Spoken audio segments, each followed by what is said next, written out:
Okay. Yeah, it started. Okay. Thank you.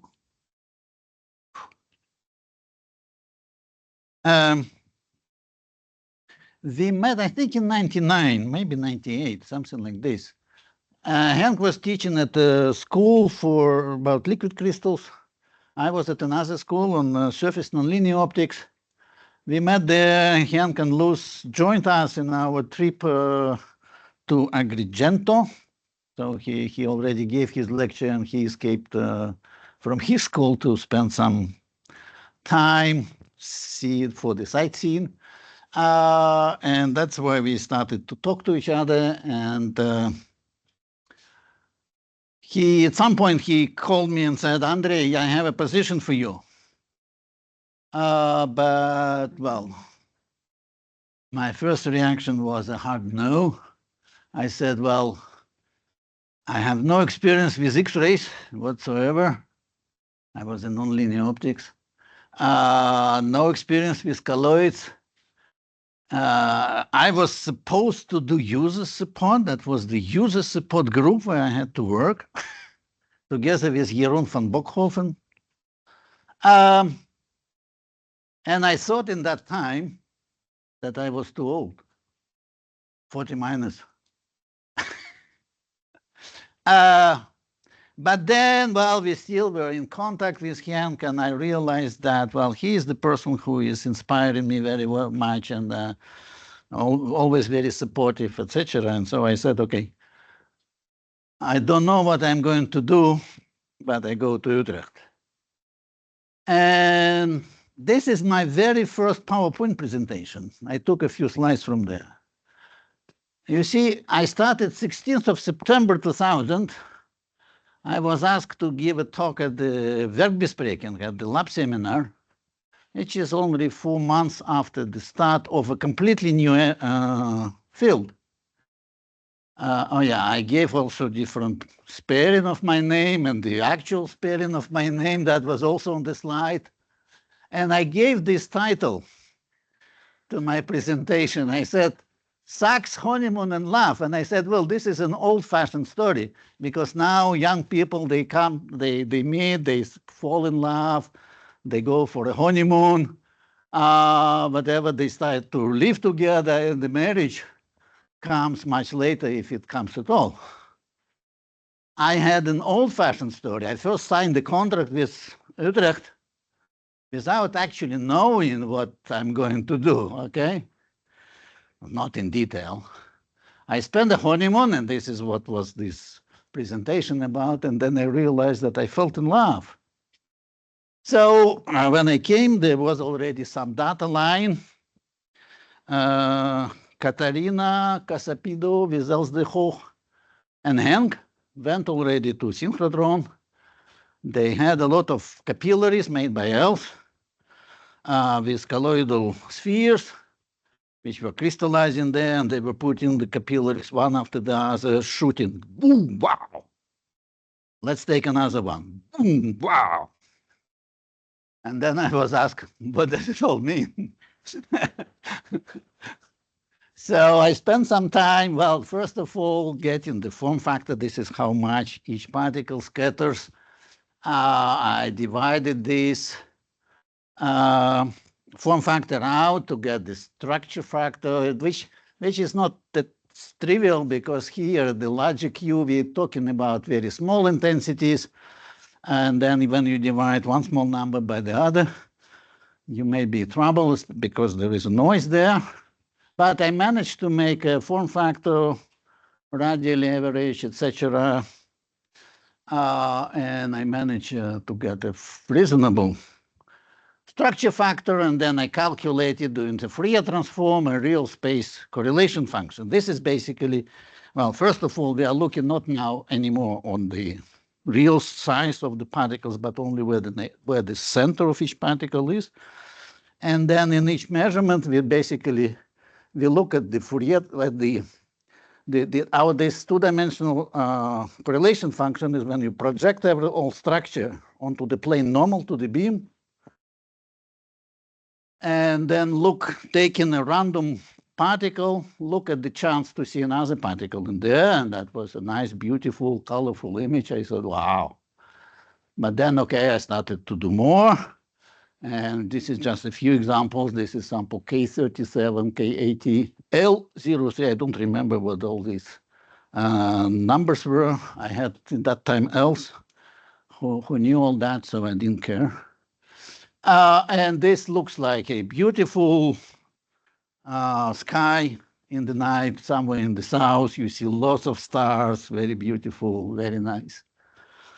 I did all these calculations for these examples, and then here where I started to understand something.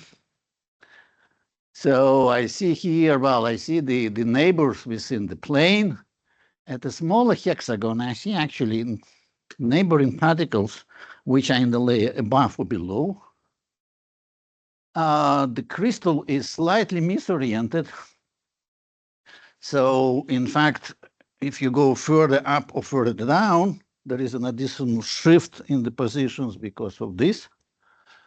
But if you look, and then I went, after understanding a little bit something from the real space, I came back to the reciprocal space because that's much more clear, of course, right?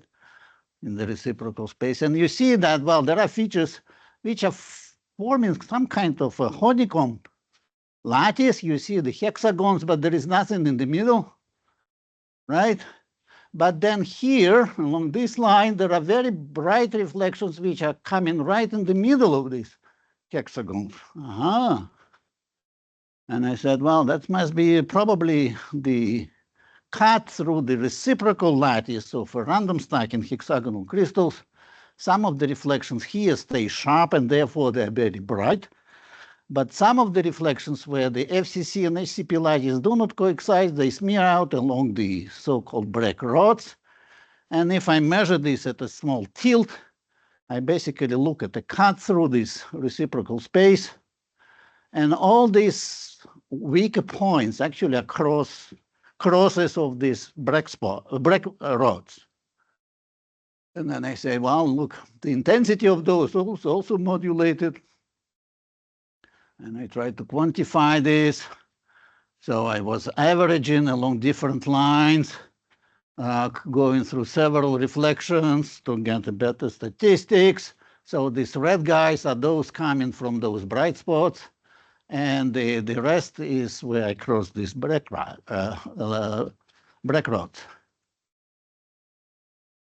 And that was in the 4 months after I started completely in a new field. Els de Hoog defended her thesis in February, 19th of February. I was very proud that she already had one more chapter in this thesis, and there were 2 of these images published printed on her cover. So here I started, and then I realized I love this. Then we went with Dirk and Hertian. In April 2001, we came for the follow-up experiment, and I did all crystallography more accurately. I understood what I need to do. So this is, I have almost perfect orientation where my beam is coming normal to the hexagonal layers. This is after rotation, and this is all follows the predictions of the Wilson theory. I did similar analysis again and got even better data. And Ben asked me, do you want to show your famous slide? Well, it actually was from another story, but I thought, okay, this is the Debye-Waller factor, okay? This is because the colloidal particles in the crystal, they're still moving around. Actually, there is another contribution because they're slightly different. And then you get this Debye-Waller factor from dancing babies, okay? Actually, doing this crystallography was very tricky because you see these are few patterns measured. Here, I just rotated the sample by 1/10 of a degree. and it is already changed pretty dramatically. This is 0.3 degrees, and this is because, look, we are looking at extremely small angles.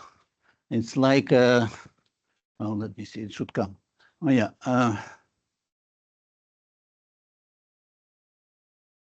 0.4 degrees. This is my Bragg angle in here. And look, I see a strong that in the middle, the reflections are much weaker than along this circle. And this is where my plane of the reflections in my crystal crosses the sphere. But because we are looking at such a tiny piece of the sphere, it's also practically a plane. So we are talking about the deviation here of the order of 1/1,000,000th of the wave vector of the incident wave. And I see clearly the effect, and that means that this reflection is actually much sharper than that. And that means that I can probe the positional correlation in my crystals from the distance of 1,000,000 of the wavelengths, which is 100 micrometer. My capillary was 200 micrometer thick, so the positional order could not go longer than 200 micrometer. And that actually meant that the crystals I had in the capillary were practically perfect, ideal crystals with perfect long-range order. That was my first exciting message published in PRL 2002. Wait, I'm running out of... Okay, I'll do my best.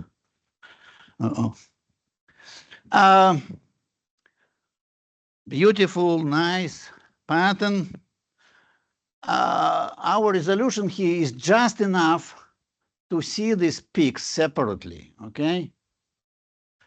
But for some other samples, my resolution was not enough. And moreover, if I want to know what is the width of those reflections, these features, then, well, I cannot do much here. So I wanted to get also better in-plane, say, resolution. And that is this is one of the slides from talk I gave here at the Nanoseminar in 2004. The experiment was in May 2004. I went with Dennis Hart and Job Tyson to Grenoble when the lab was celebrating 100 years. I missed that. But okay. The experiment was more important. And, well, we got a very sharp, well, these particles are actually even a little bit larger than those used by ELSE. And you see that we could measure these features with which is unprecedented resolution. And then I was so excited that in that talk, I said, well, this is the progress with our angular resolution over a few years. This is actually the point I predicted because this is the future in that time. And I said, well, look, we are doing so great. If you compare this with the Moore's law for the computers, Morse predicted that they have to double the number of transistors on a chip by a factor of 2 every year. Well, in practice, if I look at this data over 80 years or so, it's more like 1.5 per year. But still, this is incredible what they do. There is very many orders of magnitude difference here. We did 2 orders of magnitude only in a few years. So I thought, well, we are so strong. Well, in practice, I was not very much interested to go further down because that was more than enough for me to do very interesting and nice work. And so, and with this beautiful resolution, we can see the positions of the peak, we can measure the peak width, we can measure diffuse scattering, and we can look at the tails. And I'll try to speed up. So one of the examples, again, from rather ancient times, This is particle synthesized by David van der Beek, who is now, I just heard recently, who is a fly in Suriname. He's bringing whatever, some medicine and some urgent stuff to people somewhere far away in the jungle. And he made this sample filled with the suspension of these gibbsite platelets. This is how it looks like in between the cross polarizers. You see here several places where the phase changes. Here above is the isotropic phase. Here we start to see nematic. But then here we see very pretty sharp rings. And if I go further down, all of a sudden I see something which looks like a single crystal pattern. And it is all the way down. It has more or less the same orientation. I said, wow, how is that possible? These are, by the way, the averages radial profiles. So we realized, well, this is a single crystal. This is more like a powder. And but then I started to look in more detail in the data, and with the better resolution, of course, you can see better. And I realized this is as a function of the height. So here when I go in this direction, I go from top to bottom. Okay, and I see that in the beginning, in the powder, when I go down, the pressure grows because there are more and more particles on top. There is more osmotic pressure in the system. But the spacing between the particles doesn't change much. But when I go into the single crystal, it starts to go much faster down. And I said, hey, here in the beginning, you still have some space in between the particles, and then it's easier to compress. And then the more you push, the less easy it's going to be. So I expected something opposite. And then I saw more surprises. If you zoom into this region of one of these rings, you see actually reflection from single domains. Okay, but this is a powder. And this is what I see in a single crystal, and it's actually much broader. And if I compare the profiles, that is completely opposite to what you expect from the diffraction theory. Small crystallized can have broadening, size effect broadening, but in the larger crystal, this should disappear. And if you look at the higher order reflections, again, the broadening becomes even more larger, and that is also against what you usually expect for the normal crystals, okay? So this is about bond orientation, although I have to speed up. The conclusion was that we actually see that because of probably polar dispersity, so the structure they form, the platelets, they staple in columns, they form hexagonal network, but the particles are slightly polar dispersed, so these columns are a bit rough, and the more you push on them, there will be more frustration, and at some point the system realizes that there is too much frustration, and it starts generating you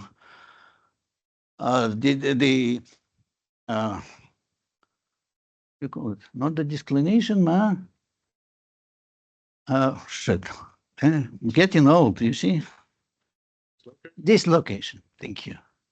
So the system generates dislocation like in the hexatic phase, which is thermally induced, as predicted to the theory, but here we have polydispersity induced hexatic on the other side of the phase diagram. We had a lot of fun doing experiments again with Gert-Jan and with Esther from Den Paul. I have here a set of nice, beautiful theses. Iron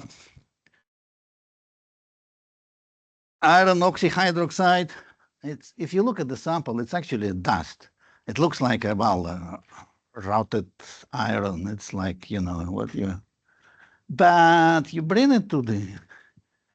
Well, first of all, I need a beautiful chemist like Dominic who knows everything about the synthesis and how to make particles. more or less monodisperse, etc.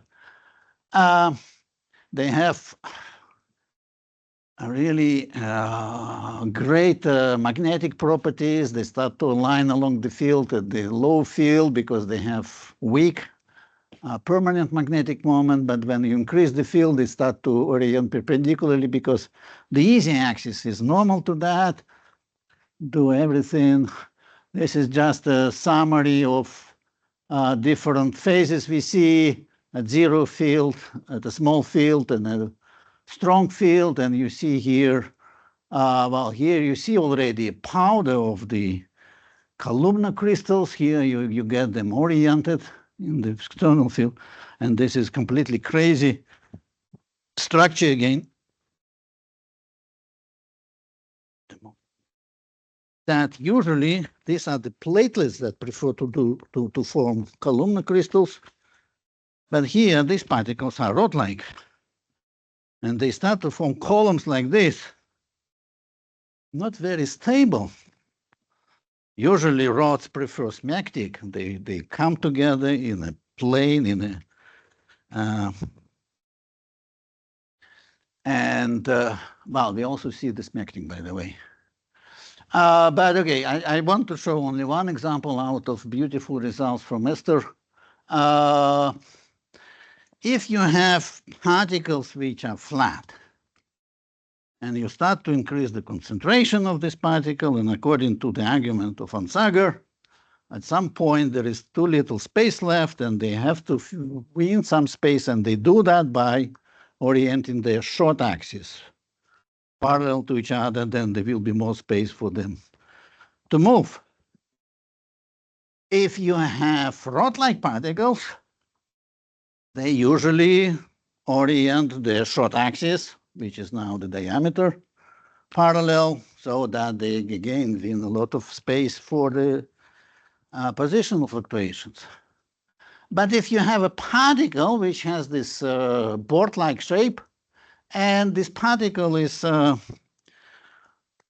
doesn't know whether it's a plate or it is a rod, so that the ratio, the amount of entropy or space you win by oriented the short axis is roughly the same as the amount of space you win by orienting the long axis.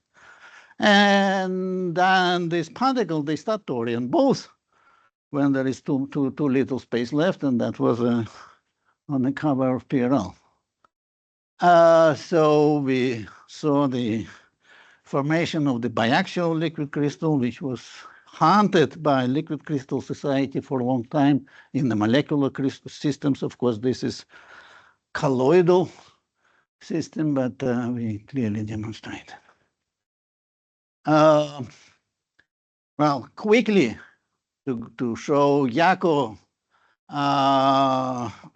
during his PhD project, the 4 years of his PhD, he spent 1 year in Grenoble. He was stationed there, and he did actually participated in many experiments, but that was his most important result. He managed to follow the formation of the self-assembly of these tiny little nanoparticles, lead selenide nanoparticles, into the beautiful square-like lattice, and we were able to follow this in situ while the particles were self-organizing, first going into the hexagonal-like structure where these reflections, these are pretty sharp, these lines, then they become broader because the hexagonal structure start to deform towards the square. And in the wide-angle scattering, we also could follow the orientation of the particles, because when they, in the beginning, they can still rotate at the surface, and then all your atomic reflections are coming everywhere. It's not very much visible maybe here, but then at the end, they start to focus in a specific direction, and this is when the orientation of the particles freeze. We did quite a few synthesis experiments. I show you just a more recent. Tim Prince said that, well, I want to make it at the synchrotron in the same way as we do it in the lab, not in a capillary or something like that. So he developed this technique where we were able to follow and do this hot injection and all that stuff at the beamline. And then after the long analysis, we actually showed that the surprise here is that, say, the traditional cells can explain it much better. But okay, let me try. My simplified version, that at least what I was told in the beginning, that if you want to make monodispersed particle, you have to separate nucleation and growth. You have to first nucleate, and then they start to grow together at the same time, and then they come to the same size, right? What happens here is that if you look, this is the radius, this is how they grow, this is the concentration of the particles, so this is the number of particles, and you see they're growing, but at the same time there are more new nucleation centers are formed. And the conclusion here was, at the end of the day, in a simplified way, that actually at some point there is a superfocusing effect that the larger particle start to grow slower. And if you want to know why, he is the great expert, YouTube. Very good. I don't want to disturb this. Just to show what X-rays can do. This is recent experiments with Matthijs and Dominique and Martin Haase. So Matthijs is the PhD student of Martin. He is going to defend his thesis soon. And so we wanted to look in situ at the formation of these bigel structures. It was already several times presented here in the Nanoseminar. I don't have time anymore to explain what that is, but we were looking right in the during when the precursor mixture is getting out of the capillary and comes in contact with the toluene, and we were just measuring at different positions which correspond to different time spent after the contact. And we looked at shorter sample detector distance in the Sachs region, while here you see mostly the particles, and you see this is scattering of the particles. And here where the structure factor comes in, and we see that the particles start to organize, come closer together. And this actually all falls into the two-phase model that we have free particles and we have particles which are already absorbed, which have a different structure factor. And this is all nicely follows from there. But then when we started to look at even smaller angles and looking at a larger scale, then I saw a mystery and I said, Matthijs, are you sure you are measuring properly? Because we see that in the first milliseconds, there is a lot of signal coming in at the moment where it just comes into the contact with the toluene flowing around. Then it disappears, and then all of a sudden another signal comes in, but then it's highly oriented. And well, again, because of the time, I refer to the, Matthijs will give a talk on the here on November 28th. But that was really a very, very interesting and surprising result. We got at the end the idea what is going on, but it isn't very nice. The last but not least, this is what we just applied with Freddy and Vincent and Ayla. So the idea is to look at the coaxial particles, and the fluorescence very much depends on the distribution of those elements. Here's erbium and yttrium, for example. And the idea is to use anomalous Sachs, where you measure your scattering at slightly different energies below and above the cutoff energy of one of the elements. And by doing this, you can change the contribution of that element to the scattering contrast, and you can try to reconstruct what is how that element is distributed. We have now some preliminary data, not very optimistic, but we are hoping that we are now will measure in a different part of the spectrum, and we hope to see something, but at least, okay, the proposal is submitted, and I'm looking forward to what comes out from there. And with that, I already thank Hank, and I want to thank many more people. Actually, this list is even longer. These are people from FCC, also including Dirk and else. This is a random combination of, well, not a random, people those which I probably have forgotten some. You can correct me later. Well, this is a very important column. These are the photon masters who help us with all our experiments. And here we have also some other places I was collaborating, also including Oxford, Eindhoven. Oh, okay, and jumped. I also had collaboration with Russian scientists. Unfortunately, this is now all stopped. And with that, we have a party time at 4:30 in crowd. Everyone is invited. And thank you for listening.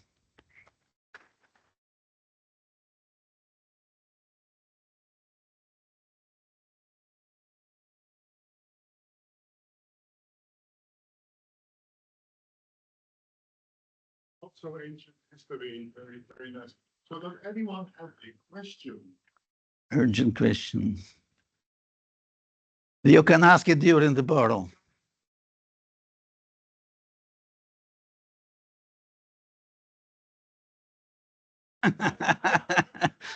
Well, Alphonse is there.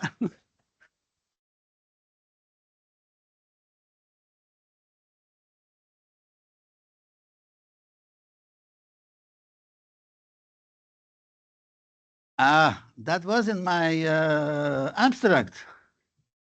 I still have 3 years and a couple of months before my retirement.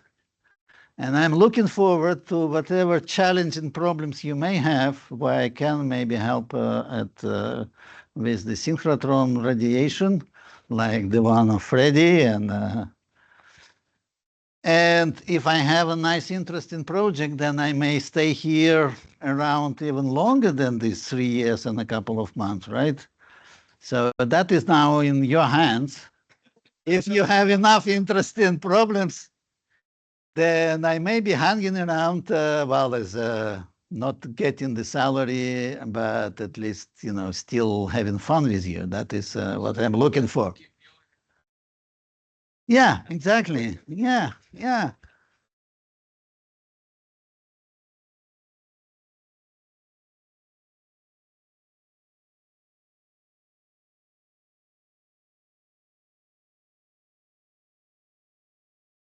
Nanoseminar setting in these 25 years. And so for this, I would like to congratulate you. Thank you very much. And this is the special award for asking 1,000 questions.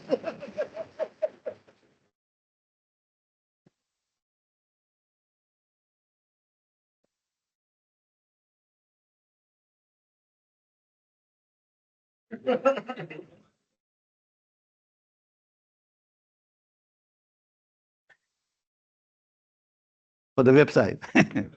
Remove the tissue. Someone to AI it out. Thank you. And with that, thank you very much. See you in crowd. See you.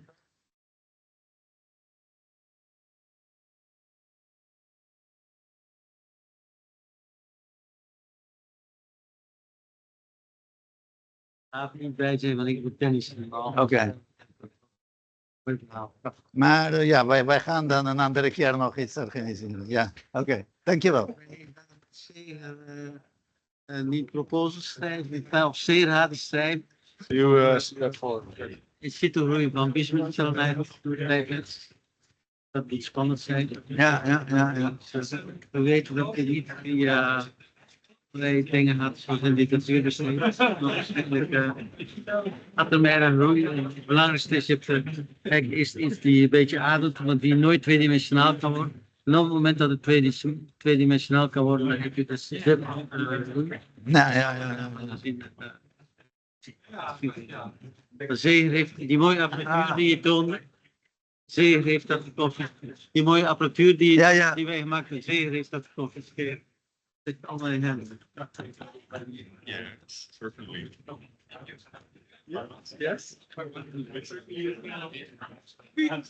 Daniel. Hi. Dankjewel. Ja, je hebt niet beantwoord, dus ik dacht, misschien... Even kijken of ik kom. Bedankt voor je komst.